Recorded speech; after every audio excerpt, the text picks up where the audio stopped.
പഠിച്ചൊരു വലിയ ആളാവണം. എന്തിനാ പൂപ്പ? നീ വലുതായിട്ട് അച്ഛനെ അമ്മേനൊക്കെ നല്ലോണം നോക്കണം കേട്ടോ. സെറ്റാ പൂപ്പ, ഞാൻ ഏറ്റു. അതിനുശേഷമാണ് എനിക്ക് സന്തോഷത്തോടെ കണ്ണടയ്ക്കാൻ. അപ്പൂപ്പ അങ്ങനെയൊന്നും പറയല്ലേ, അങ്ങനെയൊന്നും പറയാൻ പാടില്ല. മോനെ എനിക്ക് സ്വസ്ഥായിട്ടൊന്ന് ഉറങ്ങാനിങ്ങനെ സമ്മതിക്കൂലേ? സോറി അപ്പൂപ്പ, ഞാൻ തെറ്റിദ്ധരിച്ചു. കൊഴപ്പില്ല മോനെ. അയ്യോ അപ്പൂപ്പ, സ്റ്റിയറിംഗിന്ന് കൈയെടുത്തു.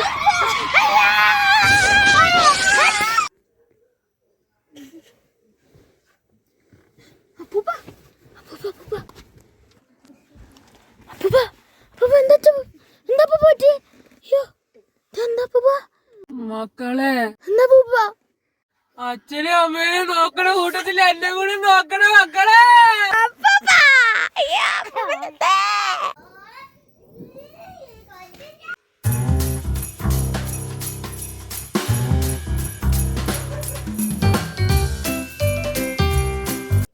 നീ ഒന്നും കൂടെ ക്ലാസ്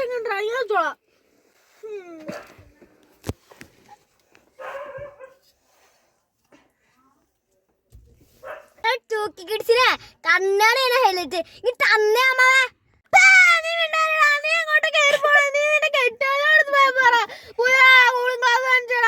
അല്ലേ ഞങ്ങള് ടിക്കറ്റ്സിന് കൂളിംഗ് ക്ലാസ് തരാൻ കുഴപ്പമില്ല. നോക്കട്ടെ, മൂലക്കല്ലിരുന്നായിരുന്നു വെറുതെ നോക്കാൻ.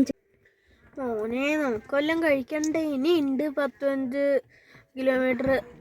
പറയാൻ വരുമായിരുന്നു ആ മന്തിക്കടയിലോട്ട് ഒതുക്കിക്ക വണ്ടി.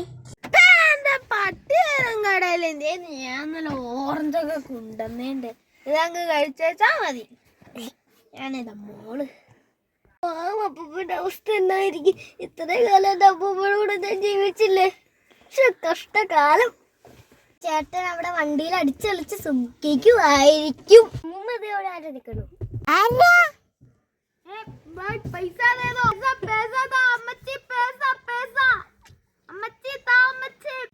മോനെ ഇപ്പൊ പൈസ തരാം. പൈസ പൈസ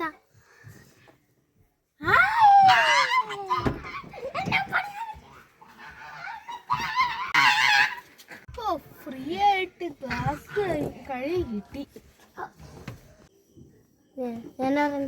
എന്താ വേണം?